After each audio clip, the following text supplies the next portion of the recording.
zoom and enhance. It occurs to me that the Orcs Must Die series and the tower defense genre as a whole are something like a cousin to factory games like Satisfactory and Factorio. Those games focus on feeding raw resources like iron and coal into complex machines to efficiently produce spaceship parts, while Orcs Must Die is all about feeding hordes of cartoon monsters into machines that produce mulch cartoon monsters. Maybe one day we'll learn to build spaceships out of that goop, but for now it's plenty of fun on its own. Deathtrap shifts the series' reliable action tower defense gameplay into a new structure. Rather than a linear series of levels to figure out one at a time, we're put through a roguelite-style gauntlet of randomly selected stages, each with a mix of modifiers that can make both you and the orcs more powerful in some sometimes interesting ways. And it's all capped off by a boss fight. Running through those can be a good challenge, especially with up to 3 friends in the new co-op cap of 4. But, like a lot of run-based games, it does eventually get a little too repetitious and grindy, and not the kind where you're grinding up orcs.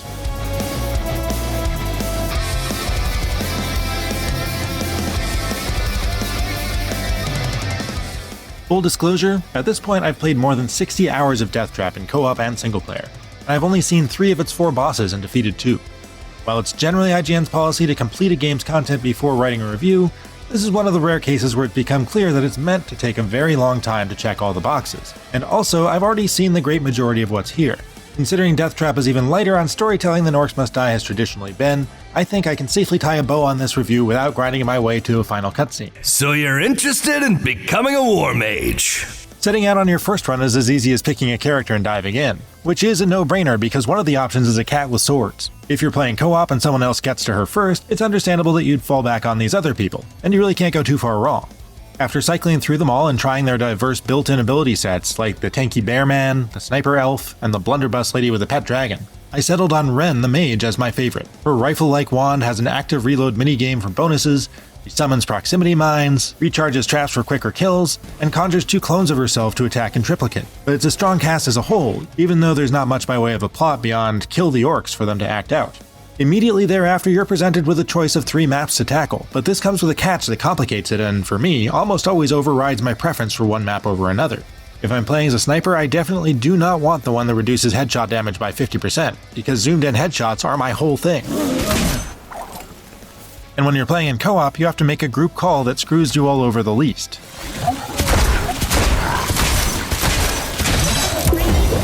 That's not to say the choice of map isn't important.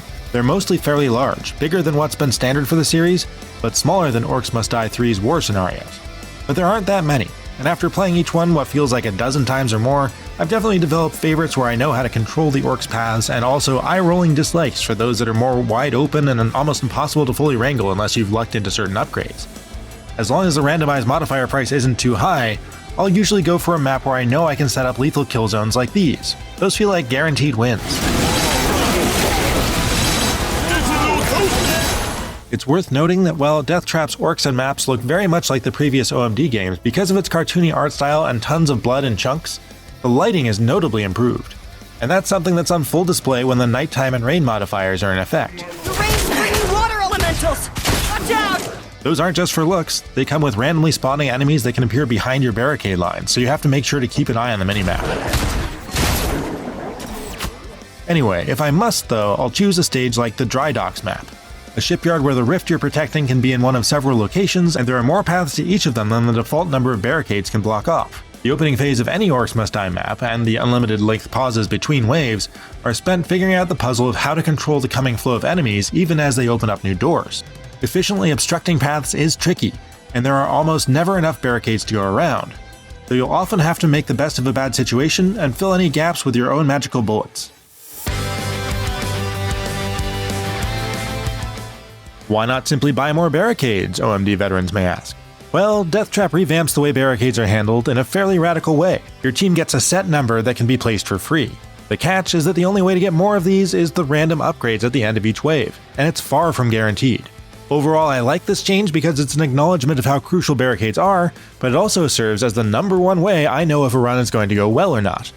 If I don't luck into at least a few more, or better yet the upgrade that makes the ones I have twice as large, I'm probably going to have a rough time when the going gets tough.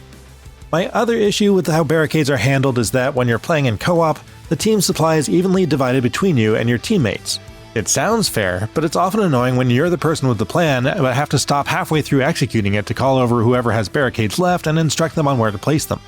So while it makes sense to have traps and cash divided between teammates to encourage you to synergize which death dealers work well together, I feel like barricades would have been much better off as a shared pool. A lot of those non-barricade upgrades can be quite powerful though. They could lend your default attacks major bonuses to ammo capacity, give them burn, freeze, or shock damage, or provide extra uses of special abilities, among many other things. Extra proximity mines are great to have, for example, so not all is lost if you don't draw barricades. Get down here! Which traps you put where is the other big part of the puzzle, and since you can only carry a handful of them with you, and fewer in co-op, you have to carefully examine the map layout to see where you can place the best combos of floor, wall, and ceiling traps to both deal damage and rack up combos with multiple types of damage on single targets, and that's how you charge your most powerful abilities.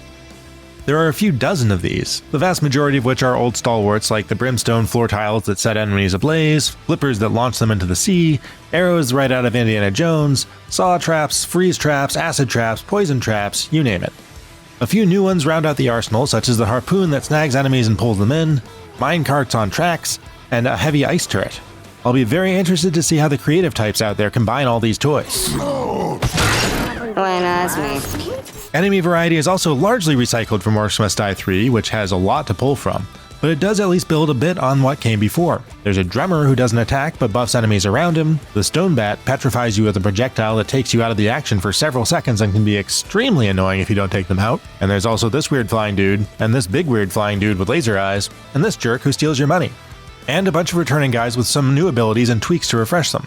All in all, it's a more than healthy mix that keeps things interesting for a long while.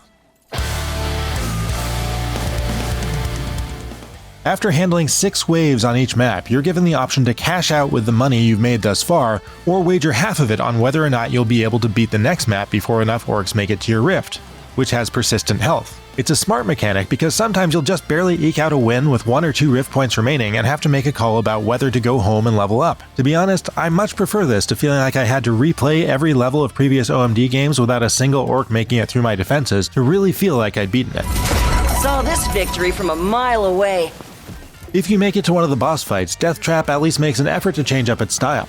There's only one large wave to deal with, but there's an extra powerful enemy walking or teleporting around the map while you do it. So you can go all in on inflicting as much damage on them as possible, or try to hold out until you exhaust the wave of enemies before turning your attention to the main target. That changes things up, but boss fights don't really turn any major ideas on their heads. Win or lose, you'll return to your fortress and use your cash to buy permanent upgrades that are sometimes meaningful, like the ones to each individual Warmage that unlock or amplify abilities, or the ones that let you do plus 50% damage to bosses. Most of them though give you an almost imperceptibly incremental improvement to trap damage, speed, or other stats. Those are pretty underwhelming for how expensive they get. What eventually slowed my progress to a crawl was the fact that orcs steadily get stronger and more durable rather than just more numerous as you progress through a run. In the first mission, you'll one-shot most enemies before they can even reach your kill zone. By the 4th or 5th, everything seems to take several headshots to bring down. Sometimes it takes several reloads worth. It gets tiring, frankly, to have my weapons become so ineffective against fodder. All that training, where did it go? Considering that each run consists of several missions, starting with 3 and going up by 1 every time you beat a boss, runs can get super long too. I've beaten 2 bosses, so I currently have to do 4 missions of 6 waves apiece before the boss fight, and each can take half an hour. That's a long time to wait just to lose. I wish there were a way to skip the first couple missions, which are effectively a foregone conclusion for me now, and go straight to the challenging ones. Also, a 4-player co-op game like this could sure use split screen while they're at it. Orcs Must Die Deathtrap's roguelite spin on the Action Tower Defense series works pretty well.